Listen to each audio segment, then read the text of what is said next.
السلام عليكم ورحمة الله وبركاته.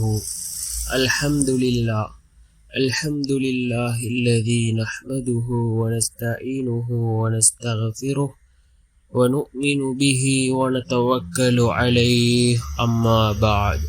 அன்பிற்குரிய அல்லாஹ்வின் நல்லடியார்களே, அன்பு சகோதரர்களே, நாம் தொடர்ச்சியாக பார்த்து வரக்கூடிய துஆக்களினுடைய திக்ருகளினுடைய தொகுப்பில் இன்று நாம் பார்க்க இருக்கின்ற விடயம் என்னவென்றால், இன்றைய தினம் வியாழக்கிழமை அசருடைய தொழுகையை தொழுதுவிட்டு இந்த 3 திக்ருகளையும் மொத்தமாக 99 தடவைகள் நாம் ஓதுவதன் மூலமாக அல்லாஹ் ஜல்ல சுப்ஹானஹு வ தஆலா நம்முடைய வாழ்க்கையில் உள்ள அனைத்து கஷ்டங்களையும் நீக்குகின்றான், நம்முடைய தேவைகள் அனைத்தையும் பூர்த்தி செய்து தருகின்றான்.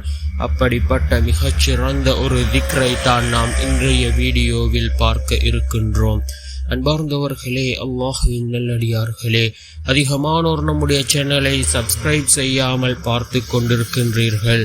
நீங்கள் சப்ஸ்கிரைப் செய்து லைக் இடுவதன் மூலமாக நமது சேனலில் உள்ள வீடியோக்கள் இன்னும் பல சகோதரர்களுக்கு கொண்டு போய் சேர்க்கப்படும். அவர்கள் அதனை பார்த்து பயனடைந்தால் அதற்குரிய கூலியை அல்லாஹ் உங்களுக்கும் வழங்குவான். அன்பார்ந்தவர்களே, அல்லாஹ்வின் நல்லடியார்களே, இந்த 3 திக்ருகளும் மிக முக்கியமான திக்ருகளாக இருந்து கொண்டிருக்கின்றது. இந்த திக்ருகளுக்கு ரசூலுல்லாஹி ஸல்லல்லாஹு அலைஹி வஸல்லம் அவர்கள் ஏராளமான சிறப்புகளை கூறியிருக்கிறார்கள். அந்த அளவுக்கு சிறந்த திக்ருகள் தான், அதாவது நாம் ஒவ்வொரு ஃபர்லான தொழுகைகளுக்கு பின்னாலும் ஓத வேண்டிய சுப்ஹானல்லாஹ், சுப்ஹானல்லாஹ், அல்லாஹ் மிகவும் தூய்மையானவன், அல்ஹம்துலில்லாஹ், அல்ஹம்துலில்லாஹ், அல்லாஹுக்கே எல்லா புகழும், அல்லாஹு அக்பர், அல்லாஹு அக்பர், அல்லாஹ் மிக பெரியவன் என்று பொருள்படக்கூடிய இந்த 3 திக்ருகளையும் ஒவ்வொரு திக்ரையும் நாம் 33 தடவைகள் ஓத வேண்டும்.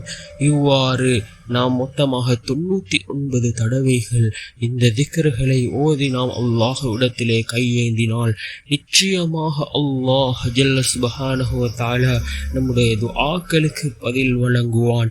அந்த அளவுக்கு சிறந்த திக்ருகளாக இந்த திக்ருகள் இருந்து கொண்டிருக்கின்றது. அல்லாஹ் ஜல்ல சுப்ஹானஹு வ தஆலாவுக்கு மிகவும் பிடித்தமான திக்ருகளாக இந்த திக்ருகள் இருந்து கொண்டிருக்கின்றது. அன்பார்ந்தவர்களே, அல்லாஹ்வின் நல்லடியார்களே, இந்த 3 திக்ருகளையும் ஓதுவோம். மிக முக்கியமான திக்ருகள். இதனை ஓதி நாம் அல்லாஹ்விடம் பிரார்த்தனை செய்வோம். நிச்சயமாக அல்லாஹ்வினுடைய உதவி நம்மை வந்தடையும். வல்ல நாயன் நம் அனைவரின் பாவங்களையும் மன்னித்து உயர்ந்த ஜன்னத்துல் ஃபிர்தௌஸ் என்ற சுவனத்தில் நம் அனைவரையும் ஒன்று சேர்ப்பானாக. ஆமீன். வ ஆகிரு தஅவானா அனில் ஹம்துலில்லாஹி ரப்பில் ஆலமீன்.